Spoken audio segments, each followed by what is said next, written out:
연말정산 시즌이 또 돌아왔습니다. 자, 지금은요, 2023년 2월 달입니다.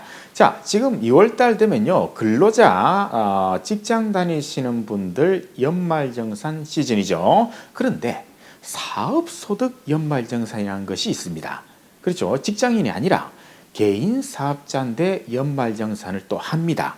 자, 거기에 대해서 오늘 볼 건데요. 대표적인 게 보험 설계사 하시는 분들. 예, 이분들이 2월 달에 연말정산을 하는 대표적인 그런 직종입니다. 자, 지금부터 한번 가시죠.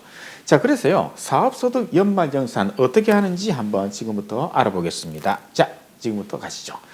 자, 일단은요, 누가 그러면은 연말정산을 하느냐? 사업소득자인데 근로자가 아닌데 연말정산을 하는 거거든요. 세 가지 직종이 있습니다. 첫 번째는요, 보험 설계사입니다.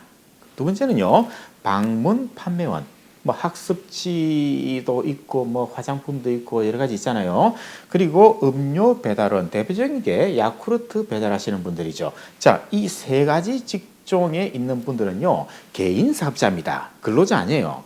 개인 사업자인데 이분들은 일정 조건을 충족하면 반드시 연말정산을 해야 됩니다. 자, 그럼 그 다음 페이지요.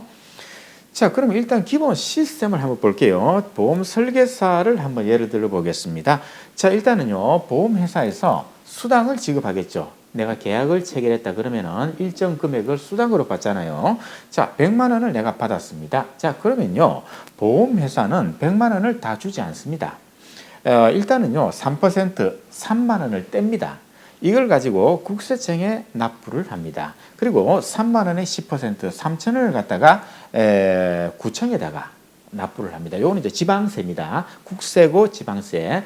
그래서 3만 3천 원을 떼고 100만 원이 아니라, 자, 얼마를 입금을 합니까? 이 설계사한테? 그렇죠. 96만 7천 원을 갖다가 보험회사가 보험 설계사 통장에다가 입금을 하도록 되어 있습니다. 이걸 뭐라고 부르는가 하면요. 자, 한 번 더. 원천 징수라고 부릅니다. 원천은요, 처음부터 징수한다. 돈을 주는 이 단계부터 징수를 한다 해가지고 원천 징수입니다. 자, 이런 시스템으로 돌아가는데요. 그럼 이 원천 징수를 누가 하느냐? 한 번 더 눌러보시면요. 바로 돈을 지급하는 회사가 해야 됩니다. 예, 그렇죠. 이 설계사가 소속되어 있는 그런 보험회사에서 이 모든 원천 징수 작업을 다 하도록 되어 있습니다. 방문 판매원이라든가 음료 배달은 다 똑같은 구조죠. 예, 똑같이 가고 있습니다. 예. 그래서 이 바닥에서는요, 이걸 갖다가 3.3%라고 흔히들 부릅니다. 3.3% 이렇게 부르고 있습니다. 3% 그리고 0.3이니까 합치면 3.3이거든요. 예, 그래서 물론 이런 그 보험 설계사라든가 방문 판매원 그리고 음료 배달원 말고도 3.3% 사업소득자는요, 굉장히 많이 있습니다. 소위 말하는 이제 프리랜서죠. 예, 프리랜서 하시는 분들이 3.3%를 이제 라고 부르는데, 연말정산을 하는 사람은 아까 말씀드린 그 세 직종밖에 없어요. 예, 그다음요. 자, 그래서 일단은요, 이런 이제 연말정산 이것도 일종의 소득세입니다. 즉, 개인이 세금을 내는 걸 갖다가 소득세, 법인이 세금을 내는 걸 법인세라고 부르죠. 그래서 개인은요, 이익이 있을 때 반드시 세금을 내는데 그걸 소득세라고 부르고요. 6개로 구분을 하도록 되어 있습니다. 개인은 특이하게도 소득을 6가지 종류로 구분을 하고 있습니다. 자, 제가 지금부터 머리 글자를 6개를 말씀드리겠습니다. 마음속으로 크게 한번 외쳐주시기 바랍니다. 자, 이배사 근연기.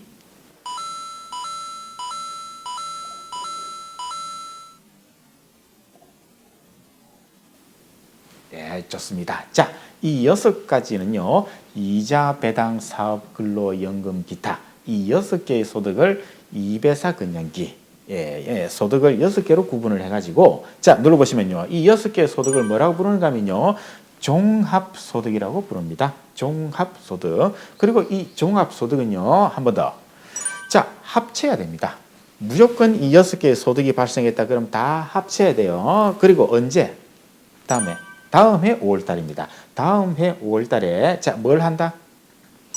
종합소득세 신고를 해야 됩니다. 예, 줄여서 종소세 신고라고 부릅니다. 따라서 이 모든 소득을 우리가 이 중에서 어느 하나라도 내가 소득이 있다 그러면은 원칙은요, 다음 해 5월 달에 종소세 신고를 하도록 되어 있습니다. 자, 그런데 한번 눌러보시면요. 지금 우리가 지금 말씀드린 세 가지 직종, 예를 들어서 보험 설계사는요, 사업소득입니다. 사업소득에 속해요. 따라서 이분들은 다음 해 5월 달에 종소세 신고를 하는 게 대원칙입니다. 대원칙이에요. 그리고 사업소득도 있고 내가 근로소득도 있다. 그러면 이 두 개를 합쳐가지고 다음에 5월 달에 신고를 하는 게 원칙입니다. 이게 대원칙이에요. 자, 그 다음요. 그런데요, 그렇게 하지 않고 약식으로 간단하게 끝나는 경우가 있습니다. 이게 바로 사업소득 연말정산인데요. 일단은요, 설계사, 방문 판매원, 음료 배달원 이분들이 일단은 기억을 하세요. 지금은요, 2022년도에 벌어들인 소득에 대해서 23년도에 2월 달에 연말정산을 하거든요. 그러면 직전 연도 수익 금액을 한번 보십시오. 그러니까 21년도를 말합니다. 21년도 수익 금액이 자, 7,500만 원을 기준으로 미만이다 그러면 간편장부라고 부르고요. 7,500 이상이다 그러면 복식부기로 부릅니다. 다시 한 번 더. 직전 연도 매출이 7,500만 원 미만 간편장부 이상 복식부기라고 부릅니다. 이거 꼭 기억하세요. 그죠? 직전 연도예요. 내가 연말정산을 하는 그 해, 그 당해 연도의 직전 연도 매출을 기준으로 두 가지로 구분을 하고 있습니다. 예, 그 다음요. 자, 그래서요, 전년도 수익 금액이 7,500 미만인 사람은 간편장부가 되고요. 자, 이 사람이 뭐냐면요. 눌러보시면요. 바로 사업소득 연말정산을 하는 사람들입니다. 복식부기는요, 7,500 이상 되는 사람은요, 5월 달에 종소세 신고로 가야 돼요. 이거 할 수 없습니다. 이분들은요, 복식부기 이분들은요, 연말정산을 할 수 없도록 되어 있습니다. 법으로.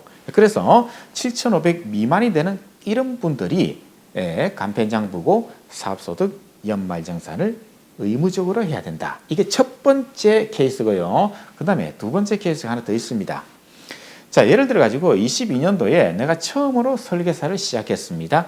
처음으로 야쿠르트 배달을 시작했습니다. 자, 이런 분들은요, 신규 사업자는요, 무조건 간편장부입니다. 왜? 직전 연도 매출이 없잖아요. 21년도 매출이 없으니까 무조건 간편장부로 가야 되고요. 자, 이분들도 마찬가지로 연말정산을 하셔야 됩니다. 그래서 신규 사업자 그리고 직전 연도 매출이 7,500 미만인 자 이 두 가지 이 부류가 연말정산을 하는 대상자들입니다. 이분들은 반드시 연말정산 하셔야 돼요. 자, 그 다음에요. 요거 아까 제가 말씀드린 이 패턴을 기억하셔야 됩니다. 요거를 기억하셔야 돼요. 요거, 그죠? 이 모든 걸, 그죠? 돈을 지급하는 회사가 이 모든 원천 징수를 하고 그리고 나머지 차액을 한번 눌러보시면 어떻게 됩니까? 차액이 그렇죠? 요 금액을 설계사한테 지급을 한다. 이런 패턴으로 간다는 요 틀, 특히 요거 기억하세요. 조금 이따 나옵니다. 예, 그 다음요. 자, 한 번 더 눌러보시면요. 그래서 자, 사업소득 연말정산은요 어떻게 이루어지는가 하면은 자, 2월 달에 해야 됩니다. 2월 달에 연말정산을 하는데요. 그래서 2월 달에 연말정산이 끝나면요. 어떤 사람은 환급이 나오고 어떤 사람은 납부가 또 나오거든요. 그러면은 2월분 수당을 지급할 때 정산을 다 해야 됩니다. 그런데 보통 실무에서는요. 특히 이제 보험회사는 이제 1월 말쯤 되면 이제 연말정산이 상당 부분 끝나 있습니다. 예, 그래서 2월 초가 되면 다 끝나 있을 거예요. 예, 그렇게 좀 빨리 하는 그런 경향이 있습니다. 어쨌든 원칙은 2월 달 수당을 지급할 때 정산한다. 이게 대원칙입니다. 예, 그래서 지금부터 이제 사업소득 연말정산 숫자를 넣어가지고 한번 제가 간단하게 볼게요. 아주 심플하게 만들었어요. 자, 일단은 수익 금액 곱하기 소득률을 계산해야 됩니다. 자, 소득률은 말 그대로 마진율입니다. 마진율. 이 소득률이 10%라면은 1,000만 원을 벌어서 10%니까 100만 원이 마진이잖아요. 마진율을 계산해야 됩니다. 그런데 이거는요, 세법에서는 거꾸로 계산합니다. 단순 경비율을 만들어 놨습니다. 단순하게 경비 비용률이라 이 말이죠. 자, 그래서 세 가지 직종에 따라서 이 단순 경비율은 다 다릅니다. 자, 그럼 어떻게 다른지 한번 보는데요. 자, 일단은요, 수익 금액 곱하기 소득률을 하면 이게 마진이라 그랬잖아요. 이 마진을 갖다가 세법에서는요, 소득 금액이라고 부릅니다. 그래서 무슨 소득 금액이라는 말이 나오면요, 무조건 마진이다. 마진이다. 그런데 지금 설계사 분들이라든가 이런 분들은 이제 사업 소득자라 그랬잖아요. 그래서 사업 소득 금액이라고 부르는 겁니다. 사업 마진 이렇게 이해하시면 훨씬 빠르죠. 자, 그러면 단순 경비율을 다시 한번 더 볼게요. 자, 세 가지 직종에 따라서 말이죠, 이렇게 구분을 합니다. 다 달라요. 그런데 기준 금액은요, 4천만 원이 기준 금액입니다. 여기서 말하는 4천만 원은요, 아까 우리가 직전 연도 7,500만 원 미만이면은 간편장부 할 때 그거하고는 달라요. 그때는 직전 연도고, 이거는요, 22년도 소득을 말합니다.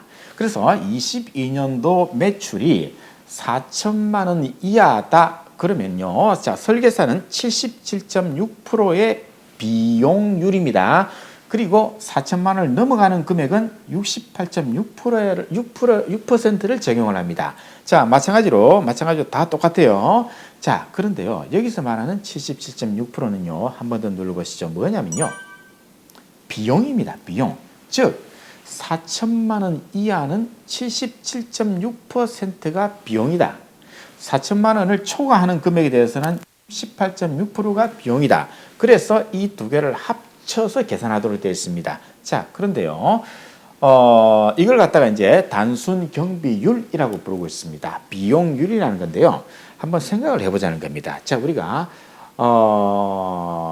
방문 판매원을 하고 있다. 내가 학습지 방문 판매원을 한다. 그럼 그분은요, 자동차를 몰고 이제 운전을 할 수 있겠죠? 그럼 자동차 기름, 그 다음에 뭐 자동차 세금, 보험, 수리비, 고속도로 톨게이트, 주차비, 이런 것들은 이제 방문 판매를 하기 위해서, 현장에 가기 위해서 쓴 거니까 다 비용으로 들어옵니다. 그리고 경조사비, 접대비, 내가 우리 이 거래처 고객한테 밥을 한 끼 샀다. 이거는 접대비거든요.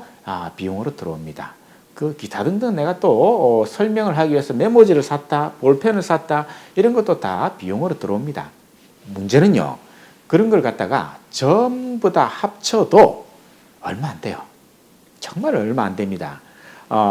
비용률, 경비율로 보면요, 한 30%, 많아봤자 30%입니다. 그런데 여기서는요, 세법은 보세요.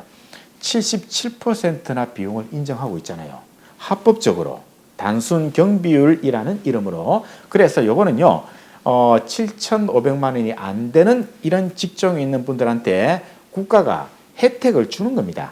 이렇게 비용을 많이 인정해 줄 테니까 이 산식에 따라서 세금을 계산해서 연말정산하면은 그걸로 끝. 예, 그걸로 끝입니다. 따라서 큰 혜택을 지금 주고 있는 겁니다. 자, 그 다음요. 자, 조금 복잡한데요. 이거는 뭐 별거 아닙니다. 예를 들어 가지고 내가 5천만 원의 수입이 있다. 자, 5천만 원 수입이 있는 이 사람은요, 어떻게 되는가 하면요. 자, 설계사 같으면요, 아까 4천만 원까지는 77.6%죠. 그래서 1-0.776입니다. 그러면 이게 뭡니까? 마진율이 나오잖아요. 이게 비용이니까 마진율이 나오죠. 그리고 4천 초과하는 1천만 원은 또 68.6%를 계산합니다. 그래서 두 개를 합치세요. 두 개를 합치면 1210만 원입니다. 이게 뭡니까? 마진이죠. 마진. 이 마진을 뭐라고 부릅니까? 사업소득 금액이라고 부릅니다. 그죠? 자, 그러면요, 5천만 원에 대해서 1210만 원은 24.2%입니다. 24.2%. 그렇게 높은 건 아니에요. 아까 말씀드렸다시피 실제로 비용을 한번 따져보자면 얼마 안 돼요, 비용이. 그런데 이렇게 마진율이 낮게 이렇게 나온다는 거죠. 마찬가지로 다른 직종도 마찬가지입니다. 똑같이 계산하시면 돼요. 그럼 이렇게 각각 마진이 나오죠. 자, 이걸 소득 금액이라고 부르고요. 1210만 원 이걸 가지고 예를 한번 들어볼게요. 자, 다음 페이지 가시면요.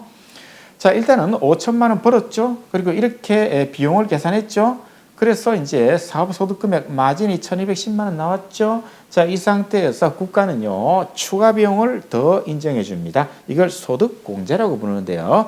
대표적인 게 인적공제입니다. 인적공제. 인적공제는요, 모든 사람은 무조건 150만 원, 무조건 150만 원 비용을 인정해 줍니다. 그래서 여기 있는 노란우산 국민연금 요거는요, 일단 제가 없다고 볼게요. 예, 일단 심플하게 가기 위해서 그럼 인적공제 150만 원을 빼줍니다. 그러면은 1060만 원이 나오죠. 이걸 과세 표준이라고 부르고요. 그 다음에는 세율을 곱하면은 산출세액이 나옵니다. 자, 1060만 원 요거 과표 기억하시고 다음 페이지 가시죠. 자, 두 번째 케이스입니다. 두 번째 케이스 1억 2천을 번 사람을 한번 예를 들어 볼게요. 자, 5천만 원, 1억 2천 두 가지를 한번 비교를 해볼게요. 자, 그럼 마찬가지로 똑같이 계산하면요. 3,408만 원입니다.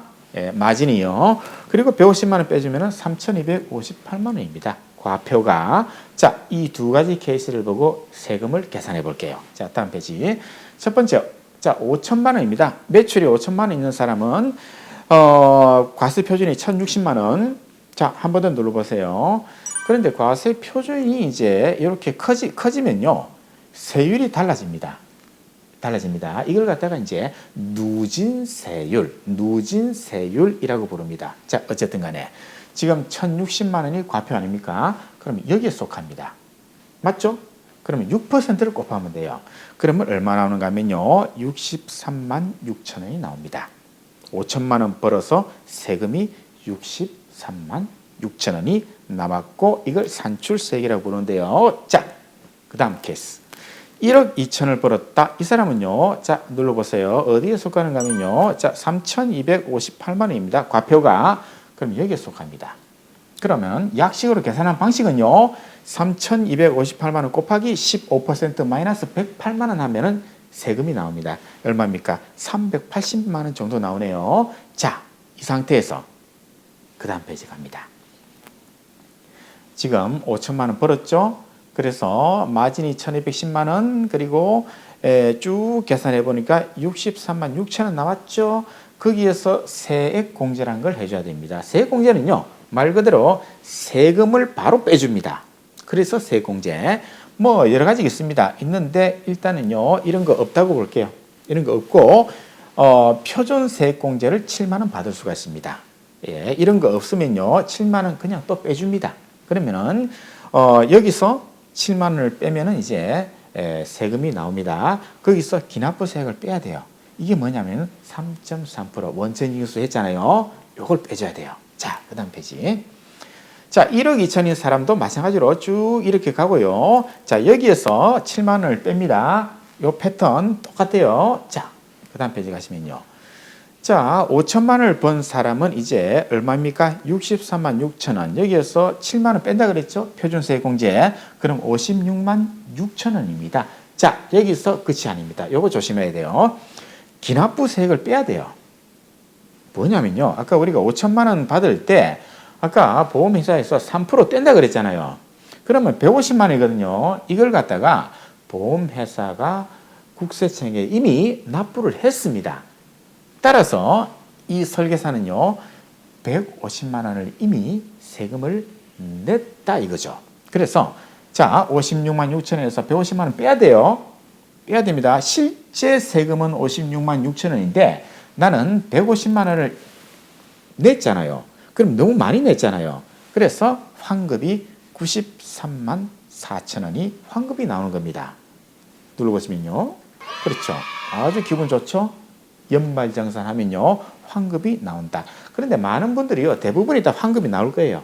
왜냐? 원천징수를 이렇게 많이 했기 때문에 예, 상당히 환급이 많이 나오게 되어 있습니다. 자, 그런데 아까 다음 페이지 가시면요. 1억 2천을 번 사람은 어떻게 됩니까? 쭉 계산해 보시면요. 쭉 그대로 계산하시면 돼요. 자, 1억 2천 곱하기 3% 360만 원을 원천징수 즉 기납부세액입니다. 자, 여기에서 이걸 빼면요. 아니, 여기에서 이걸 빼면요. 자, 13만 7천 원 플러스가 나옵니다. 그죠? 370만 원 정도 세금 내야 되는데 360밖에 안 냈잖아요. 따라서 이 사람은 납부가 나옵니다. 납부가 나와요. 자, 클릭하면요. 그래서 놀라죠. 다른 사람들은 다 환급 났는데 나는 납부가 나왔다. 그러나 이 사람은 1억 2천이라는 큰 돈을 벌었잖아요. 그런데도 세금이 얼마입니까? 요금에. 여기 진짜 세금이에요. 여기 진짜 세금. 그런데 기납부세액이 있기 때문에 요 정도만 더 내면 된다는 겁니다. 착각하시면 안 돼요. 내가 13만 7천 원이 내 세금이구나. 아닙니다. 이겁니다. 이게 본인의 진짜 세금이에요. 기납부세액을 빼기 때문에 요거밖에 안 나온 겁니다. 자, 그 다음요. 그러면요, 이렇게 이제 납부가 나온 사람은 어떻게 되느냐? 자, 13만 7천 원 납부가 나왔다. 그러면요, 2월 달에 보험회사로부터 수당을 받겠죠? 그럼 거기에서 정산을 하면 됩니다. 예를 들어서 2월 수당이 300이다. 그러면은 13만 7천 원을 빼고 나머지 280만 원 정도 되는 이 금액을 보험회사로부터 받으면 되는 겁니다. 그럼 깨끗하게 정산됐죠? 그런데 2월 달 수당을 지급할 때도 제대로 정산이 안 되더라. 왜? 2월 수당이 너무 없어가지고 2월 수당이 한 푼도 없어가지고 그죠? 이렇게 정산할 수가 없다. 그러면은 3월 달로 갑니다. 3월 달로 가가지고 3월 달 수당 10만 원 받을 때 정산을 합니다. 그런데 3만 7천 원 그래도 또 남았죠? 그럼 이때는 3월 달은 더 이상 기다려주지 않습니다. 무조건 징수해야 됩니다. 보험회사가 설계사한테 3만 7천 원을 그냥 받아야 돼요. 받아야 됩니다. 그런데 이제 실무에서는요, 대부분 다 2월 달에 그냥 정산을 끝내버립니다. 이렇게 3월 달까지 가지 않고, 왜? 귀찮으니까. 그래서 2월 달에 정산을 다 끝내버리는 그런 구조로 이제 많이 하고 있죠. 자, 그 다음에 이제 환급 보겠습니다. 자, 환급 아까 5천만 원 소득 있는 사람은 93만 4천 원 환급이 나왔죠. 자, 이 사람은요, 2월 달에 수당 받을 때, 만약에 수당이 200이다. 그러면은 93만 4천 원을 같이 플러스 해가지고, 290만 원 정도를 갖다가 이제 받으면 됩니다. 그러면 이제 이 사람은 정산이 끝나는 거거든요. 자, 이렇게 해가지고 아주 기본적인 경우, 정말 기본적인 경우를 봤습니다. 이거 말고도 복잡한 거 아주 많습니다. 그러나 일단은 심플한 것만, 핵심만 말씀드렸습니다. 결론 한 번만 더 말씀드리고 마치겠습니다. 자, 직전 연도 매출이 7,500 미만이다. 그러면은 연말정산 해야 됩니다. 또는 신규로 내가 당해 연도 처음 사업을 시작했다. 이분들도 연말정산 하셔야 됩니다. 반드시 하셔야 돼요. 그러면은 상당히 국가에서 단순 경비율, 비용률이 아주 높기 때문에 말이죠. 반드시 연말정산 해야 됩니다. 훨씬 유리합니다. 그래서 이분들은 꼭 연말정산을 하시기 바랍니다. 다음 시간에 또 다른 주제로 찾아뵙겠습니다.